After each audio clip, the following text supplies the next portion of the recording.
मोकामा विधानसभा क्षेत्र में ललन सिंह चुनाव प्रचार में आए हुए हैं। लोकसभा क्षेत्र भी इनका आता है। सर, आप चुनाव प्रचार कर रहे हैं और दुलारचंद हत्याकांड जो सामने आया है उसको प्रमुखता से अपने भाषणों में रख रहे हैं। देखिए, दुलारचंद हत्याकांड जो हुआ है उसके कई तरह के वीडियो बाजार में हैं, कई तरह के वीडियो वायरल हुए हैं और उन वीडियो को देखने से यह लगता है कि यह घटना स्वतः स्फुरत घटना नहीं है, स्पॉन्टेनियस घटना नहीं है। उन वीडियो को देखने से लगता है कि उस घटना को कराने के उद्देश्य से ही सुनियोजित तरीके से पत्थर वहां रखा गाड़ी में था। अब जो रेलवे के ट्रैक में जो पत्थर उपयोग में आता है वह कहां से टाल में पहुंच गया? वह टाल में तो रहता नहीं है, तो उसको कोई किसी न किसी ने गाड़ी में लाद के लाया। तो ये सारी घटना जो देखने से ऐसा प्रतीत होता है कि यह सुनियोजित ढंग से किसी षड्यंत्र के तहत यह घटना कराने के उद्देश्य से ही वहां घटना हुई है। अनंत बाबू आज हिरासत में है और हिरासत उन्होंने कानून का सम्मान किया है। नीतीश कुमार जी के कानून का जो राज है उस कानून के राज का उन्होंने सम्मान किया है। लेकिन आप लोगों ने देखा है पुलिस विभाग के डीजीपी का, सीनियर एसपी का, सबका बयान आया है कि ये जांच होगी। हम पुलिस विभाग से भी जांच करेंगे कि इसके साजिशकर्ताओं तक, इसके षड्यंत्र के रचयिता कौन कौन है, कैसे ये घटना घटी और क्या सच्चाई है, इसकी तह तक पहुंचने का काम पुलिस विभाग करेगी। हम पुलिस विभाग से उम्मीद करते हैं और यह नीतीश कुमार जी का राज है, कानून का राज है। हम लोग न किसी को बचाते हैं न हम लोग किसी को फंसाते हैं, लेकिन तथ्य तक, सच्चाई तक जरूर पहुंचना चाहिए। तो इसलिए इस घटना की सच्चाई निश्चित तौर पर आ जाएगी कुछ दिनों के बाद। अनंत, जब ये घटना हुई उसके बाद अनंत सिंह जी ने बहुत छोटे समय के लिए मीडिया से बात की, 1-2 मिनट के लिए। उसमें सीधा आरोप उन्होंने आरजेडी के जो कैंडिडेट हैं वीणा देवी, उनके पति पर ये आरोप लगाया था कि सूरजभान सिंह ने करवाया। देखिए, हमने ये कहा, हमको जब नहीं मालूम है कि किसने साजिश किया, हमको तो ये पता नहीं है कि किसने साजिश किया, लेकिन हमने ये कहा कि घटना की पूरी परिस्थिति को देखने से और जो वहां बरामद हुआ है पत्थर, उस पत्थर को देखने से यह लगता है कि निश्चित तौर पर यह साजिश है, षड्यंत्र है।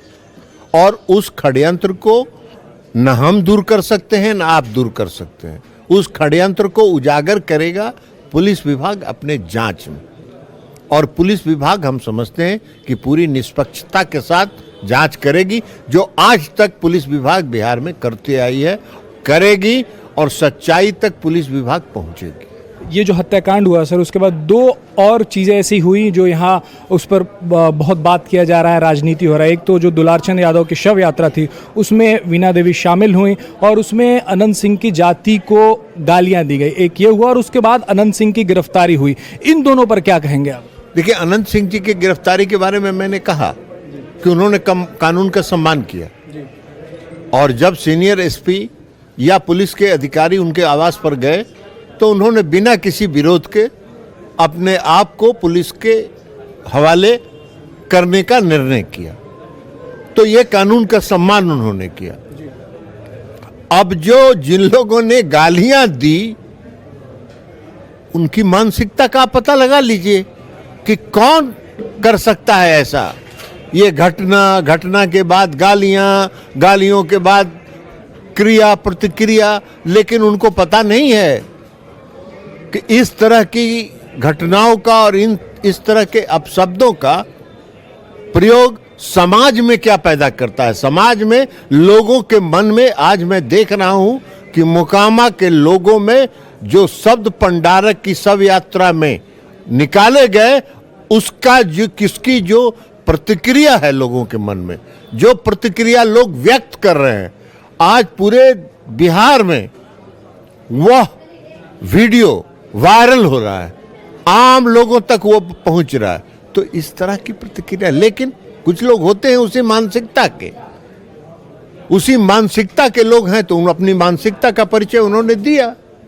आरजेडी की कैंडिडेट भी उस शव यात्रा में शामिल थे और वो भी उसी जाति से ताल्लुक रखती हैं जिससे अनंत सिंह ताल्लुक रखते हैं। ये तो उनसे जाके पूछिए। कोई राजनीतिक व्यक्ति रहे अगर, तो उसके बारे में हम कोई प्रतिक्रिया दें।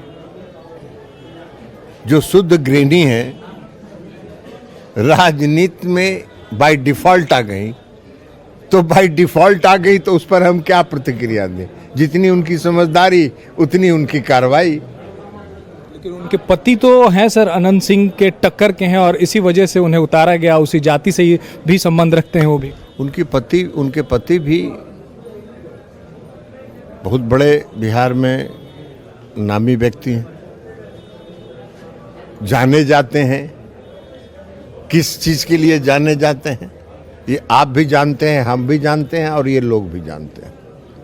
तो इसलिए हम किसी व्यक्ति पर कोई प्रतिक्रिया कभी आज तक हमने दिया ही नहीं, तो हम आज भी नहीं देंगे। तेजस्वी यादव जब रैलियां कर रहे हैं और मोकामा में भी घूम रहे हैं तो एक टाइमलाइन देते हैं कि 14 को रिजल्ट, 18 को शपथ और 26 नवंबर से लेकर 26 जनवरी तक सारे अपराधी जो हैं वो जेल के अंदर होंगे। देखिए, तेजस्वी यादव की प्रतिक्रिया तो कोरा बकवास है। तेजस्वी यादव जी के पिता और माता ने बिहार में 15 साल शासन किया। बिहार जिस बदहाली के कगार पर था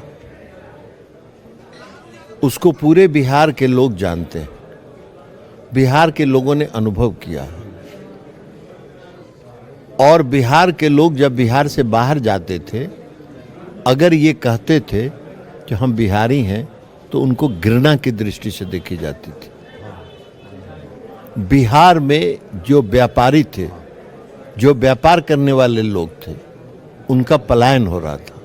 वो अपना रोजगार धंधा बंद करके दूसरे राज्यों में रोजगार धंधा शुरू कर रहे थे, इसलिए कि उस पूरे 15 साल के शासनकाल में अपहरण का उद्योग चलता था। कोई गांव में अगर बढ़िया घर बना लिया, उस पर सबकी नज़र हो जाती थी, उनके समर्थकों की, और उनको लगता था कि बहुत पैसा कमा लिया है इसलिए घर बढ़िया बना है। अब उसका अपहरण हो गया।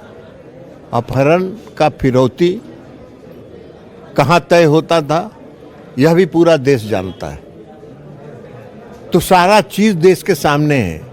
अब जहां तक तेजस्वी यादव जी का सवाल है, उनके पिताजी चारा घोटाला में जेल गए। चारा घोटाला में जब जेल गए, बेऊर जेल से जब जमानत पर निकले तो हाथी पर चढ़ के निकले। अरे ऐसा लग रहा था जैसे कोई स्वतंत्रता आंदोलन में जेल गए होंगे।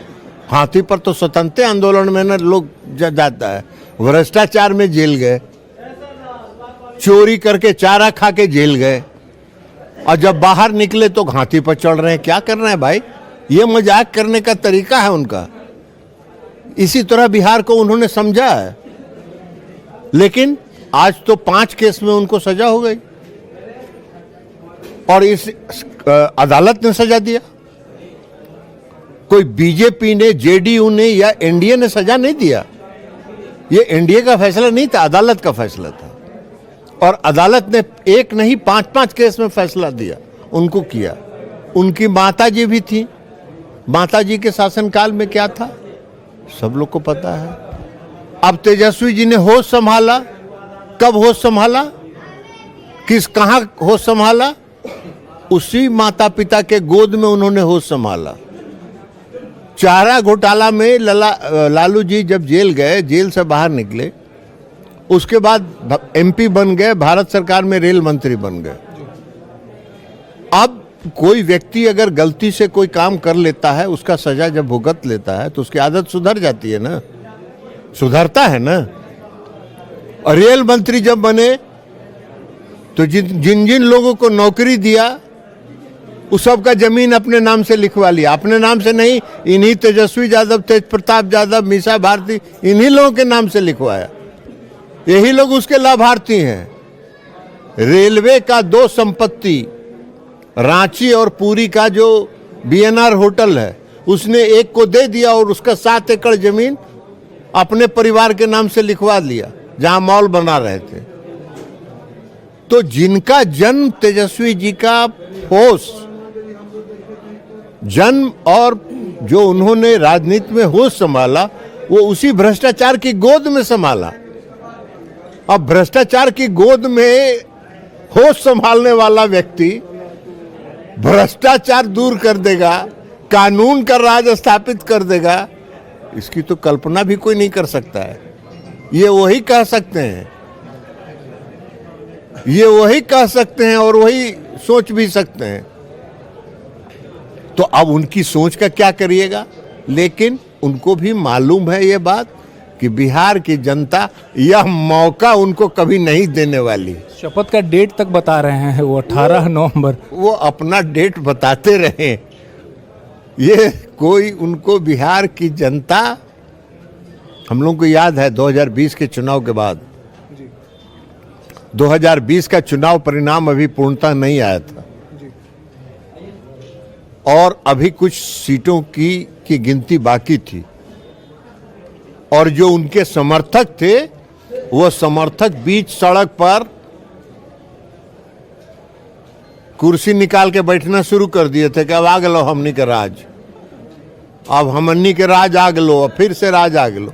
तो ऐसे लोगों की क्या बात करें, क्या प्रतिक्रिया दें, उनको कुछ नहीं मिलना है। सपना देखने का हर आदमी को आज़ादी है, हर आदमी को छूट है, उनको जो भी सपना देखना है वो देखते रहें, लेकिन लाभ उनको कुछ नहीं मिल रहा है। आखिरी सवाल ये है कि मोकामा 90%